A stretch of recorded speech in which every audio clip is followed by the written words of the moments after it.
Satani agutegeye Yesu arahagutegereje. Ngo iyo umuntu yaguhishe igihe kikagera akarambirwa agushyira habi, mwene data, abantu bazaguhishe gakeya, ahubwo nkwifurije guhishwa n'Imana mu izina rya Yesu. Bibiliya iravuga ngo umuntu uba mu bwihisho bw'isumba byose azahama mu gicucu cy'ishobora byose.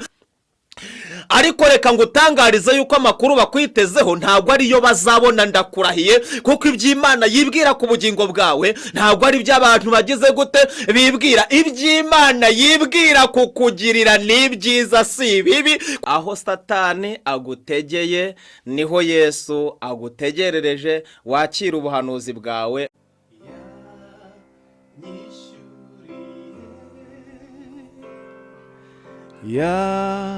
Myenda yose yambabariye ibyaha atumanerade.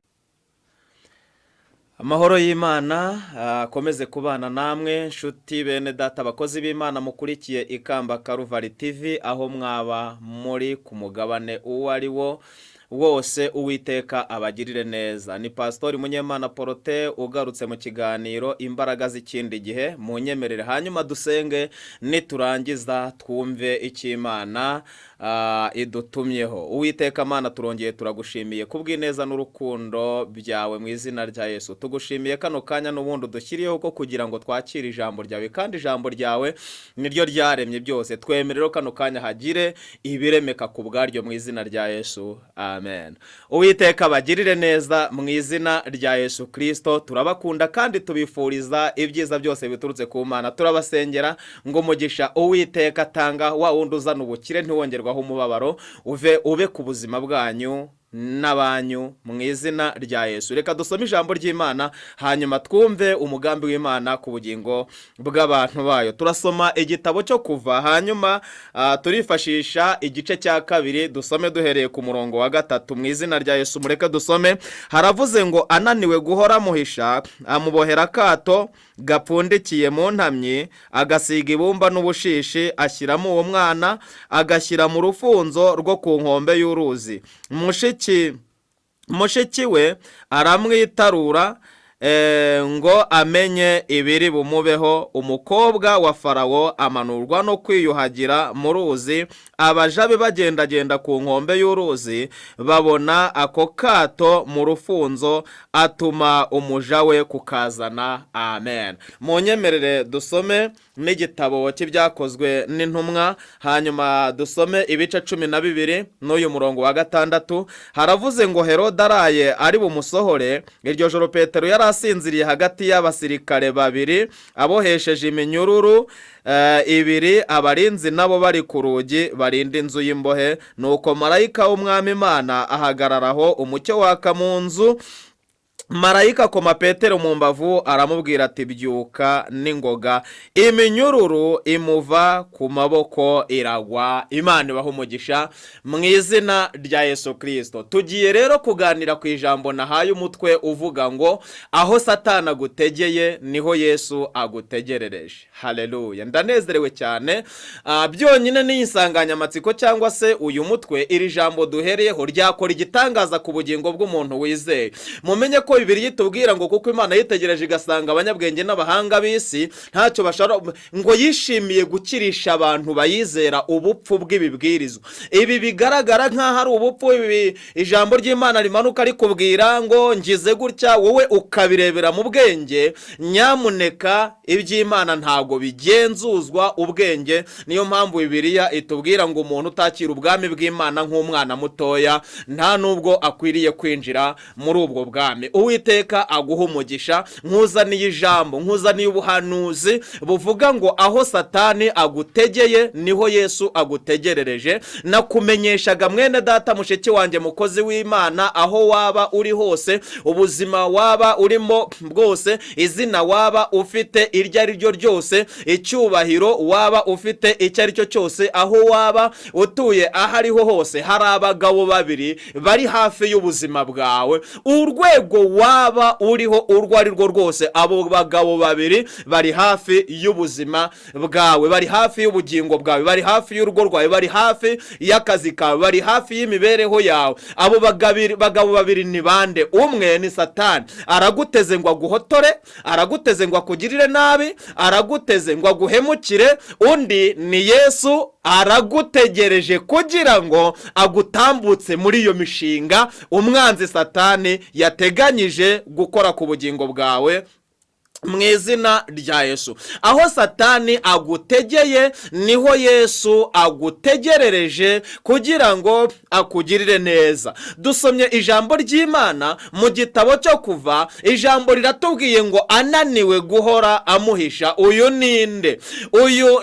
Uyu mwana dusomye ni Mose. Amaze kuvuka, muzi ko Mose yavutse mu gihe kibi, avukira kwa Muramu na Yokebedi. Ngo amaze kuvuka, bitewe n'igihe yavukiyemo, igihe abana b'abahungu bahigwaga ngo bicwe, ariko nyina ngo amaze kumubyara ngo abona n'umwana mwiza, arangije ngo abona atamwica, ngo yigira inama yo kumuhisha, ngo amuhisha amezi 3, ngo ariko aza kugera hagira gute? Arananirwa. Nkumenyeshe yuko abantu baguhisha ariko bakananirwa. Umuntu yaguhisha akagucumbikira ariko akananirwa, wimurenganya n'umuntu. Umuntu yaguhisha akagukopa ariko akananirwa, wimurenganya n'umuntu. Umuntu yaguhisha akajya guha ifunguro rya kumanywa n'irya nijoro ariko akananirwa, wimurenganya n'umuntu. Iyo kunanirwa kwabayeho na mama w'umuntu aramunanirwa. Iyo habayeho kunanirwa na mama wawe akubera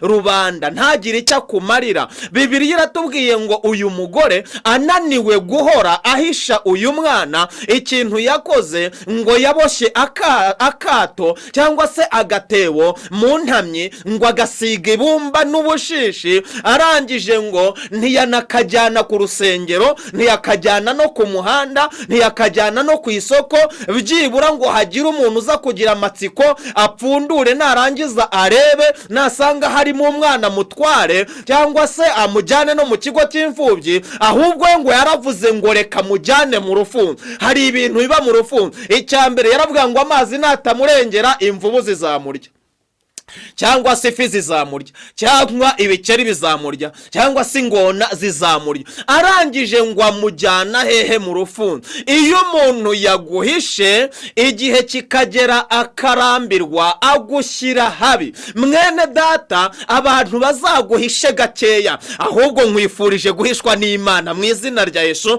Bibiliya iravuga ngo umuntu uba mu bwihisho bw'Isumba byose azahama mu gicucu cy'Ishobora byose. Ni Zaburi ya 91. Uyu kuko yahishwe n'umuntu, igihe cyarageze umuntu arananirwa, amujyana mu rufunzo. Ariko turi ku ijambo rivuga ngo aho Satani agutegeye niho Yesu agutegerereje. Ngo aragenda ko kato ngo agashyira mu rufunzo, arangije ngo mushiki we ajya ku musozi, ngo aho yitegeye ngo amenye ibiri bube kuri uyu mwana, amenye neza amakuru y'ibiri bumubeho. Ariko yaravugaga uko byagenda kose ashobora kumanurwa n'ingona, ashobora kujyanwa n'ifi, reka ndindire ndebe ikimutwara, nzamukana amakuru afatika. Bitewe n'ibyago byabaye ku buzima bwawe, hari abantu bakwitegeye bari kugushakisha aho inkuru ishyushye. Ariko reka ngutangarize yuko amakuru bakwitezeho ntabwo ariyo bazabona, ndakurahiye, kuko iby'Imana yibwira ku bugingo bwawe ntabwo ari by'abantu bagize gute bibwira. Iby'Imana yibwira kukugirira ni byiza si bibi, kugira ngo inakure mu mutima w'ibyo uzabona hanyuma. Uwiteka kugirire neza. Uyu bamujyanye mu rufunzo, mushiki we ngo aramwitegera ngo amenye ibiri bumubeho, avuga ati ni ingona, avuga ati ni imvubu, avuga ati aramanuka acubire mu mazi, nta yandi makuru, nta kindi kijya kiba mu gishanga mu ruzi. Ni ibyo ngibyo, ni izo mpfu ngo arazibara. Arangije avuga ati ariko byagenda kose reka nzamuke mfite amakuru agize gute afatika. Hari abantu bari gushakisha amakuru ku buzima bwawe, ariko Uwiteka arabajijishije mu izina rya Yesu Kristo. Uyu mwana Satani yaramutegeye mu rufunzo ngo amugaburire inyamaswa zo mu ruzi, ariko aho Satani yaramutegeye Yesu yarahamutegerereje kugira ngo agire gute? amurengere. Ako kanya ngo igihe uyu mushiki we yari amwitegeye ngo arebe ibiri bumubeho, azamukana amakuru muri karitsiye, agiye kubona ngo abona umukobwa wa Farawo ngo amanuwe no kujya koga mu gishanga. Nagira ngo nkumenyeshe yuko nubwo waretswe ukangwa, nubwo wajugunywe, nubwo watawe, ariko Imana yohereje marayika wo kugutoragura mu izina rya Yesu. Izo ngorane, ayo makuba aho ubona wajugunywe, hari marayika w'Imana ugiye kuhagusanga. Nagira ngo ngutangarize ngo kubw'isezerano ufite ntabwo uri bugwe muri icyo kibazo. Icyo kibazo Imana yohereje umuntu wo kukikuvanamo. Umukobwa wa Farawo, ariko nyumvira, ndebera nk'umwana w'ahantu runaka, mu kiyobozi runaka ibwami, amanuwe no kujya koga mu rufunzo. Inzira zo kugutabara muri icyo kibazo zirenga igihumbi, inzira zo kugukura muri ubwo bupfakazi zirenga igihumbi, inzira zo kugukura muri iryo dene zirenga igihumbi, inzira zo kugukura muri ayo mapfa ari mu rugo rwawe, muri izo ntambara zirenga igihumbi, inzira zo kugukura muri ubwo burwayi zirenga igihumbi, inzira zo kugukura muri ubwo bushomeri zirenga igihumbi. Imana ngo yohereza umukobwa wa Farawo, iramubwira ngo nta dusha uri bujyemo, nta pisine uri bujyemo, ahubwo urogera mu rufunzo, urogera mu gishanga. Arangije ngo ako kanya aramanuka, akigera mu rufunzo ngo agitangira gucubira mu mazi ngo yoge, ngo ahita abona ka kato gapfundikiye. Arangije icyakurikiyeho ngo yahise abwira umuja we ngo genda ukanzanire. Arangije ngo aragapfundura ngo asangamo umwana mwiza. Aho Satani agutegeye mwene data, mushiki wanjye, mukozi w'Imana, niho Yesu agize gute? Agutegerereje. Ngo apfunduye asangamo umwana, ngo arize, ngo uyu mukobwa ngo amugirire imbabazi. Arangije ngo amugirire impuhwe. Ariko se n'ubwa mbere yararize, yari yaraririye abantu benshi, na nyina yari yaramuririye, ariko nibwo bwa mbere yararize akagirirwa impuhwe. Bibiliya iravuga muri Yobu ibice 5 ngo hamagara noneho hari uwakumva, hari uwagusubiza. Ngo ariko si uwo mubera wagutabara ninde? Ntawe wakurengera mu muryango wawe, ntawe wakurengera mu mwiga, nta wakurengera muri famiye, mu baturanyi ntawe, ariko ijuru rimanuwe no kukurengera mu izina rya Yesu Kristo. Aho Satani agutegeye niho Yesu agutegereje. Naho ngaho ubona wategewe, ari aho uzi, ari aho ubona ibimenyetso bigaragaza ko utezwe, naho utabibona, nagira ngo umenyeshe ko aho ariho hose wategerwa kubw'isezerano Yesu yaguhaye. Humura, Yesu nawe arahagutegereje kugira ngo agutambutse muri icyo kibazo mu izina rya Yesu Kristo. Arangije umukobwa wa Farawo ngo apfunduye umwana, araseka, ngo ararira, amugirira impuhwe, ahita amuzamukana wa wundi wari umwitegeye ngo arebe ko ari ingona imutwara,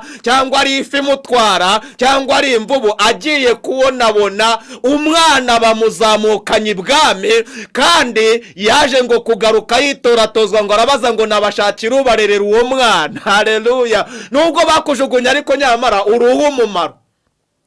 Iyaba bari baze ejo hawe, ejo hawe hahishwe abantu, ejo hawe hahishwe rubanda, hahishwe bene wanyu. Niyo mpamvu bakubwira amagambo biboneye, niyo mpamvu bagutoteza uko biboneye, niyo mpamvu bagusobye uko biboneye. Ariko iyo bari bafite ihishurirwa ry'ubuzima bwawe bw'ejo, iyo bari bazi aho Yesu agiye kugutwara, iyo bari bazi ibyo agiye kukwambutsa, iyo bari bazi aho Yesu azagutuza, iyo bari bazi urugo Yesu agiye kuguha, iyo bari bazi amavuta Yesu agiye kuguha, aho azakugeza, bakakubashye. Arangije ngo ushakire umukurerera munzanire, ajya kuzana wa wundi nyina wananiwe guhora amuhisha. Arangije ajya kumurerera hehe? Ibwami. Reka nkubwire mushiki wawe, mwene data, mukozi w'Imana, nutabarwa ntuzigere wirengagiza babandi, kuko ni hahandi wabarenzeho. Uzabareke bakurireho, nabo bazakuriraho bigaya banisuzuma, yenda byabatera no kwakira agakiza no kwera imbuto, barangiza bakamenya yuko nta uvumo w'Imana itavumye. Aho Satani agutegeye niho Yesu agutegerereje. Uyu mwana mwumvise ko nta kintu yigeze aba? Mwumvise ko nta fi yamuriye? Witerwa ubwoba n'icyo kintu ubona uhagazemo. Uwiteka arahari kugira ngo akugirire neza mu izina rya Yesu. Dusomye ijambo ry'Imana mu gitabo cy'ibyakozwe n'intumwa, ibice byaho 12 umurongo wa 6. Haravuze ngo ananiwe guhora mwihangane. Bibiliya iratubwiye ngo Herode araye ari bumusohore. Uwo ninde?